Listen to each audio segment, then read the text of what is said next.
Grüß, willkommen in einem anderen Aufregensvideo. Welcome to yet another exciting video, in this case episode 2 of my Star Trek The Original Series Speculation series of videos. In this video I'll be covering the Vulcan Trading Association, which existed prior to the formation of the Federation and may have lasted in some form even after this event. This series of videos will differ from my previous analysis series of videos in the different level of speculation required. I'll cover topics of interest where I simply lack sufficient evidence to create a credible and holistic view. So instead, I'll take what facts I have and backfill the many gaps with my speculation. I could be totally wrong, but what I will come up with will not conflict with the canon of Star Trek the Original Series or the animated series, so you never know, it could be correct. Based on only a single piece of evidence in the original series script, I've generally assumed the Vulcans created and ran a loosely knit trading association. The reason why I did this was try and provide a coherent history of the initial formation of the Federation, specifically the reason why alien races joined it. While the main reason would have been the United Earth-Romulan War, I feel some form of loose structure may well have existed prior to the Federation, which made this process easier. The other reason was I originally thought a Vulcan trader first detected the first Earth interstellar spacecraft, the Botany Bay most likely, and backtracked to Earth to make first contact. The whole first contact by Vulcan thing was created in a much later Star Trek movie called, strangely enough, First Contact. While the events as depicted in the movie could not have occurred based on the original series canon, I have to admit it may well have occurred based on the Next Generation canon or timeline, for want of a better word. As I'm discussing the original series timeline, the Next Generation timeline, which does not align with the original series canon, has minimal value for me for this video, so I'm going to put to one side. However, nonetheless, the actual event could have occurred in some way, shape or form, and in some ways is necessary for the original series timeline to unfold as it does. So, as far as I'm concerned, the actual event, not as depicted in the movie, but the event, could be the original series canon. While establishing first contact by Vulcans is a high probability event in the original series canon, I now personally feel it's unlikely to have been a Vulcan trader. The probability of this is simply too low. I now believe the most likely explanation is the Vulcans were observing Earth, as shown in the excellent episode Carbon Creek from the Enterprise series of Star Trek.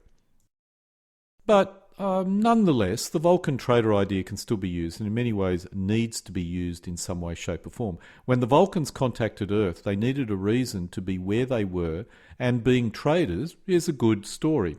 This flows into another idea. Why did the Vulcans create and maintain a trading association? A likely answer would be to keep an eye on any potential threats close by. The one reference to support this theory comes from the episode Errand to Mercy, where we learn from Spock Vulcan traders are not unknown. Claymare indicates that Spock could be a dealer in Kivar and Trillium. Could the Vulcans be primarily a trading race in this part of the galaxy?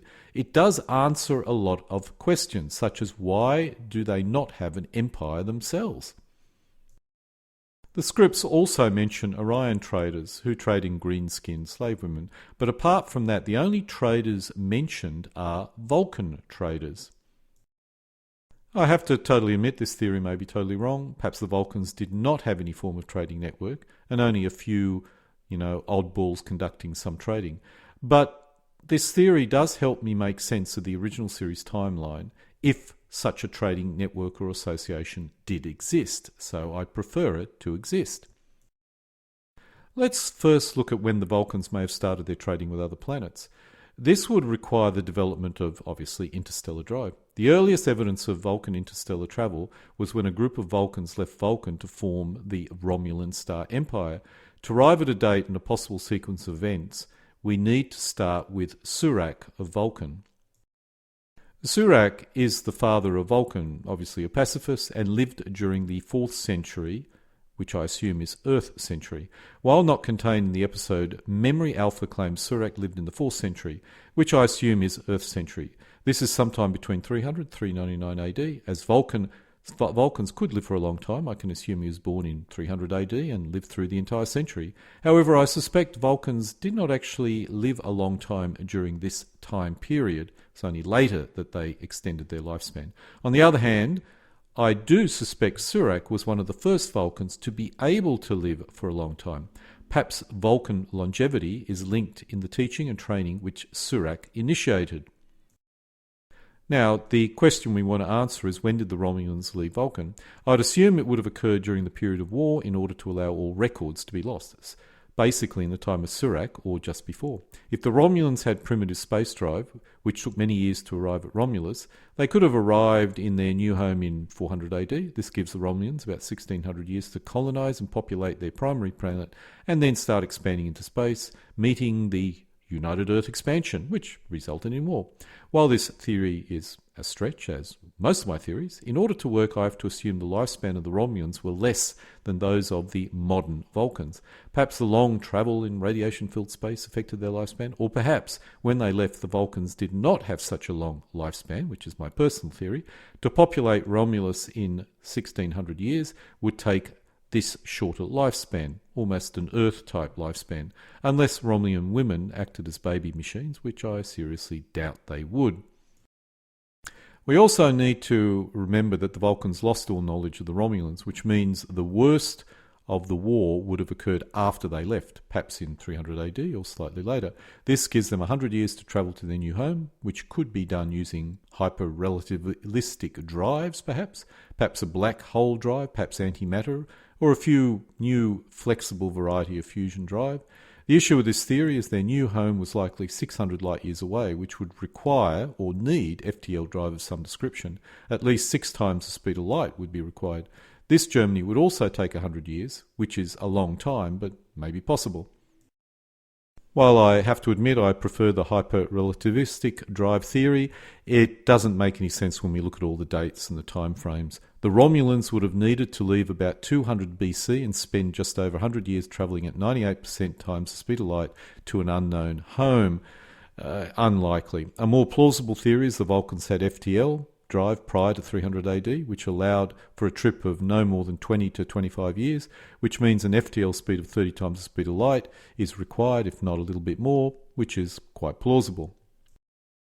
This means the Vulcans had FTL at the start of their Great War. I can't help but think if they had FTL this early, why didn't they expand to other planets rather than fight over the resources of their home planet?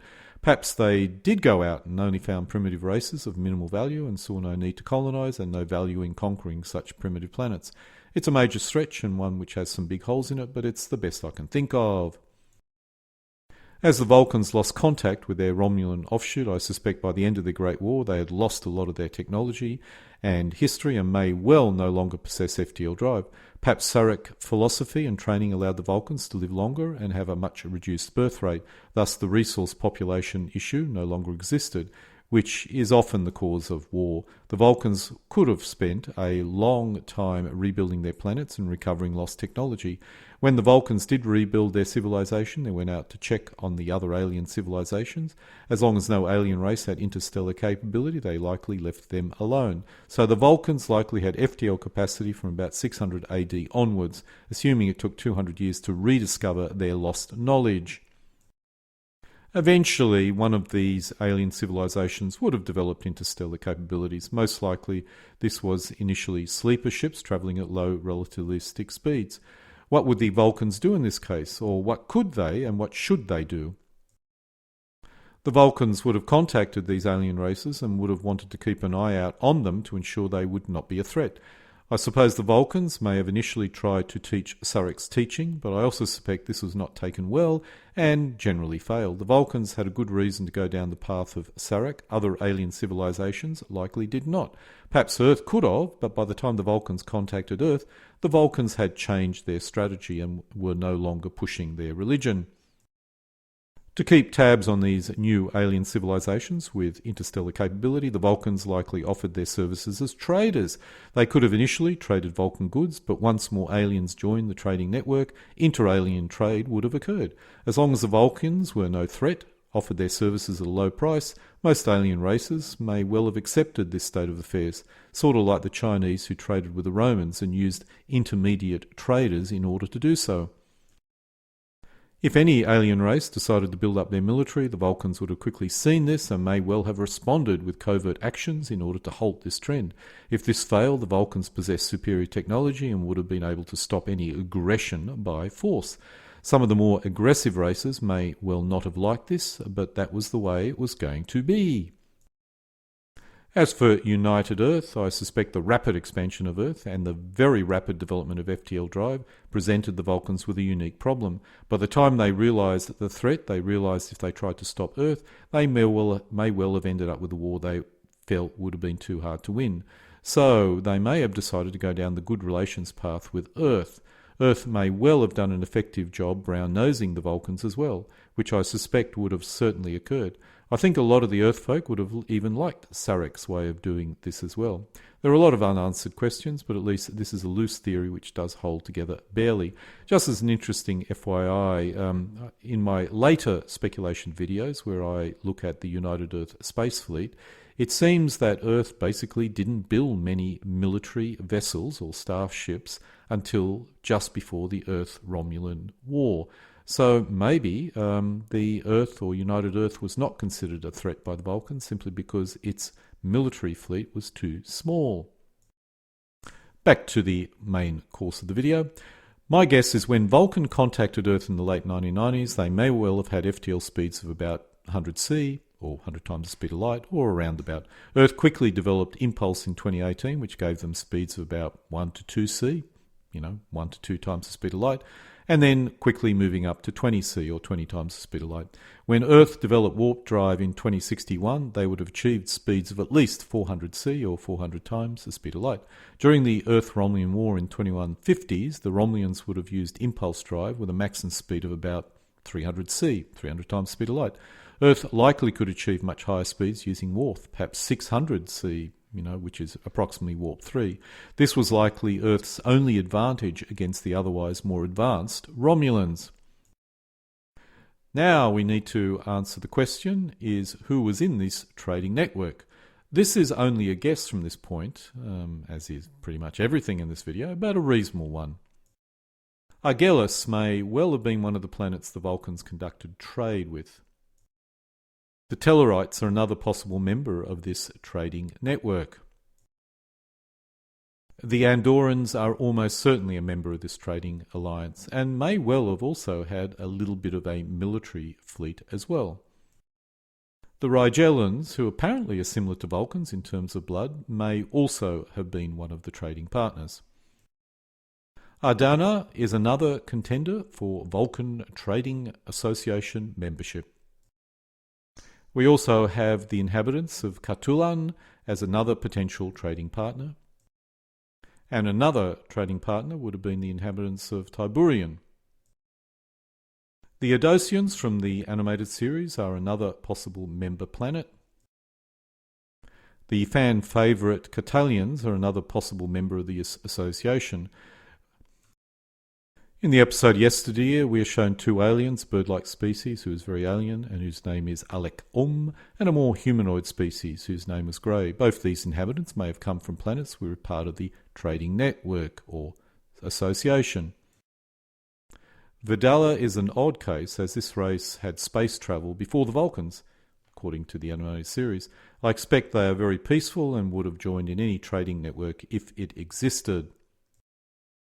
In the same episode, the Jihad, we are introduced to the Score, which comes from the planet Score.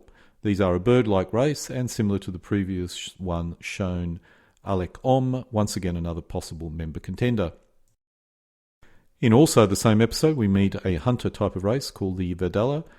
This individual is called Lara, another member of the Vulcan Club, although this one is a particularly frisky member of the Vulcan Trading Association. In the episode Albatross, we have another alien species in it, which comes from the planet Drama, another possible member.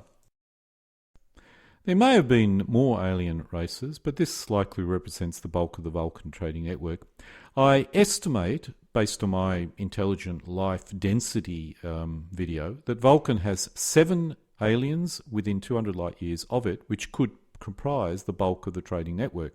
One of those civilizations would have been Earth. I've covered 14 alien races so far, not including Earth actually, so some of these aliens that were trading with the Vulcans may well have been in the United Earth sphere of influence, and some even outside of 200 light years. Even the Kazin may have been a member, but I doubt it. Let's now look at the locations of these planets and extent of the trading network. This shows my guess of the territories of United Earth, Romulans and the Vulcan trading network in 2050. The brown circle represents the extent of the trading network. Could have been slightly larger, but likely no more than the extra 100 light years in all directions from Vulcan. I suspect the bulk of the alien races that I have listed comes from the area where United Earth and the Vulcan trading network overlaps, and also the brown circle, at least the more commonly known ones, and may well have included any of the aliens within the blue circle as well. And so I now need to end episode 2 of my Star Trek, the original series history speculation series of videos, in this case covering the Alien Trading Association or Network. The episode scripts can be found using the URL shown. Alle guten Dinge kommen zu einem Ende.